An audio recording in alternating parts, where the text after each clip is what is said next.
네, 평론가 조우석입니다. 벌써부터 이재명 정권이 망할 징후를 보이고 있습니다. 반복합니다. 이재명 정권이 무너질 징조가 보입니다. 물론 검찰청을 없애버리는 등 각종 악법의 난무하고 외교 마비 현상, 경제가 걱정되기 때문에 그렇습니다. 하지만 이재명 정권을 끝내 망가뜨릴 결정적인 문제는 또 하나 따로 있습니다.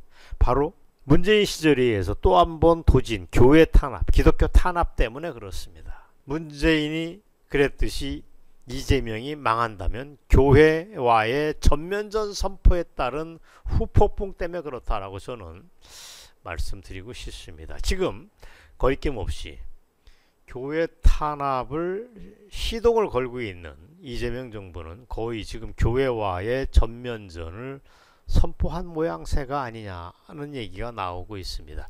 교회와의 전면전, 그게 맞습니다. 그게 멀지 않아 정권 위기를 가져오고 자기 무덤을 파는 결과가 될 수 있다는 얘기입니다. 우리는 다 압니다. 교회 탄압, 기독교 탄압의 원조는 문재인 정권입니다. 물론 그랬더니 이재명도 좌빨 본능 때문에 어쩔 수 없이 교회에 맞서려고 하는 행위를 지금 하나하나 손대고 있습니다. 얼마 전 한국교회 언론회가 손현보 목사, 부산 세계로 교회의 손 목사에 대한 구속영장 청구를 했습니다. 교회를 적으로 돌려서 정권에 무슨 유익이 되냐 하고 한국교육언론회가 성명서를 근사한 걸 때렸습니다. 니네 그런 거 하느니 기독교에 대한 핍박을 거두고 올바른 정치에 힘쓰라는 제목이었습니다. 아주 엄중한 성명서가 맞습니다. 그 성명서는 손현보 목사 이전에 세계 최대 교회인 여의도 순복음교회와 세계 침례교단 회장을 지낸 극동방송 이사장 김장환 목사에 대해 압수수색을 벌였던 것도 동시에 지적을 했습니다. 그랬더니 정말로 끝내 손 목사는 구속이 되고 말았습니다. 그 사람이 도망칠 우려가 있다는 게 법원의 판단입니다.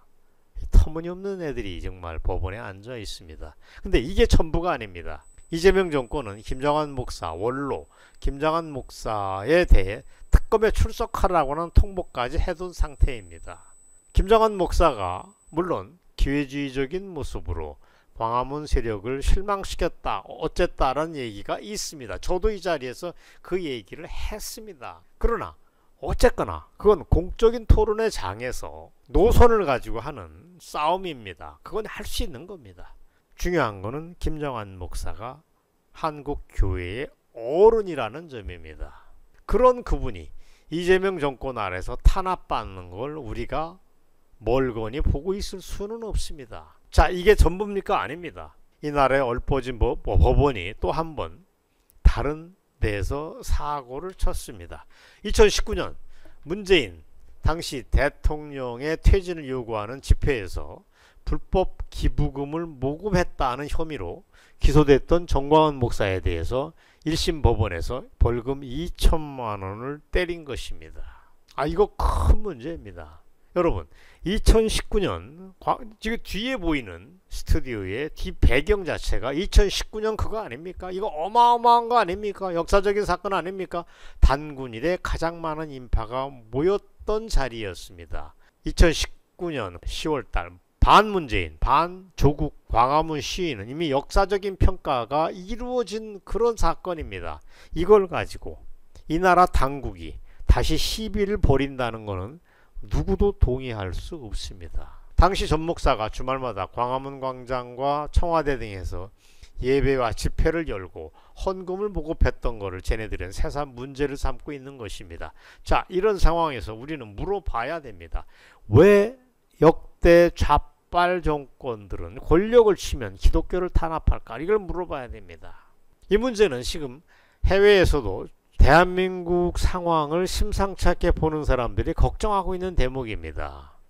지난 8월 말이죠. 25일 날 한미 양국 대통령이 만나는 현장에서도 미국 트럼프 대통령은 한국의 새 정부가 교회를 급습한 거는 나쁜 소식이다. 압수수색한 건 나쁜 소식이다 라고 얘기했던 걸 우리는 기억합니다. 그렇게 브레이크를 걸어줬는데도 이재명의 폭주는 거듭 확립되고 있습니다. 자유와 민주주의가 확립된 나라일수록 종교에 대한 자유를 보장하는 게 기본인데 한국의 역좌빨 정권은 그야말로 마이동풍입니다.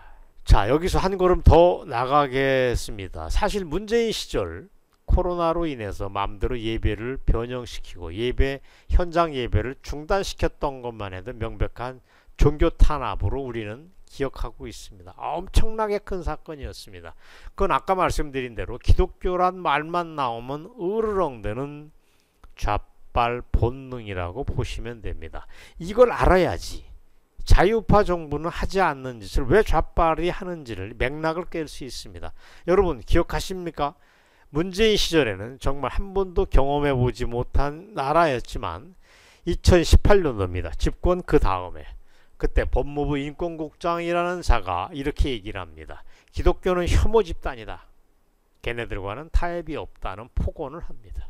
걔네들과 기독교와 타협은 없다, 뭐 이런 얘기입니다. 이게 저는 의미심장합니다. 그 이후에 민주당 원내대표를 지냈던 이인영도 2020년 총선을 코앞에 두고 반기독교 발언을 내뱉습니다. 뭐라고 얘기했습니까? 재벌, 언론, 그리고 종교, 여기서 종교라는 건 기독교를 의미합니다. 종교 등을 두루 다 언급하면서 역사에 단 한 번도 없었던 사회적 패권을 교체하겠다라고 선언을 합니다. 이 나라의 재벌을 다 손보겠고 언론도 바꾸겠고 종교도 뒤집어 놓겠다라고 하는 공식적인 얘기였습니다. 오늘 밝힙니다. 그건 건국이래 정부 당국에 의한 기독교 탄압의 엄청난 시그널이었습니다. 지나간 얘기라고 아닙니다. 지금도 인터넷 공간을 보시면 기독교를 개독교라고 부르는 그런 멸칭으로 부르는 흐름이 굉장히 많습니다. 개독, 박멸 이런 말도 어마어마하게 많아졌습니다. 교회는 텅텅 비어가는 상황이 지금도 연출되고 있습니다. 이게 어마어마한 변화를 얘기하는 거고 좌빨 정권의 영향입니다. 개신교와 카톨릭은 신앙 공동체를 넘어서 대한민국 근현대사의 뼈대입니다. 지금 그게 좌빨 권력이 들어서면서 휘청거리고 있다는 게 문제입니다.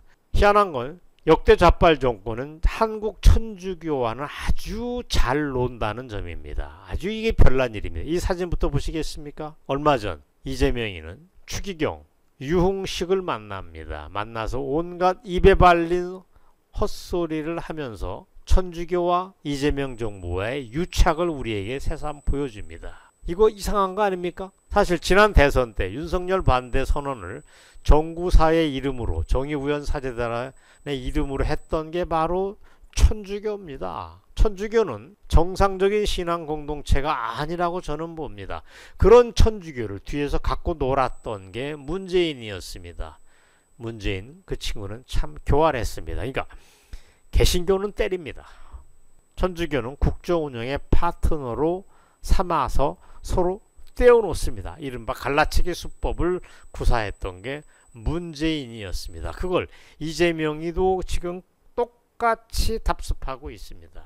그래서 저는 오늘 방송에서 결론 삼아 다시 한번 확인을 합니다. 이런 정권 오래 가겠습니까? 오래 못 갑니다. 검찰청을 없애는 등 온갖 악법에 외교 마비 현상에 경제가 수상하지만 이재명 정권은 교회 탄압 때문이라도 무너질 수 있다는 걸 다시 한번 확인합니다. 자, 문제는 있습니다. 대형 교회의 반응입니다. 기독교 신자들이 이 사태를 보고 분노를 하느냐 안 하느냐에 따라서 결과는 다를 수 있습니다. 이걸 이재명의 장난을 그대로 방치하느냐, 한번 용기 있게 제대로 받아치느냐, 그 여부에 따라서 이재명 정권이 무너지느냐 아니냐의 결판이 날 수 있다. 저는 이렇게 말씀드리겠습니다. 오늘 방송 여기까지입니다. 감사합니다.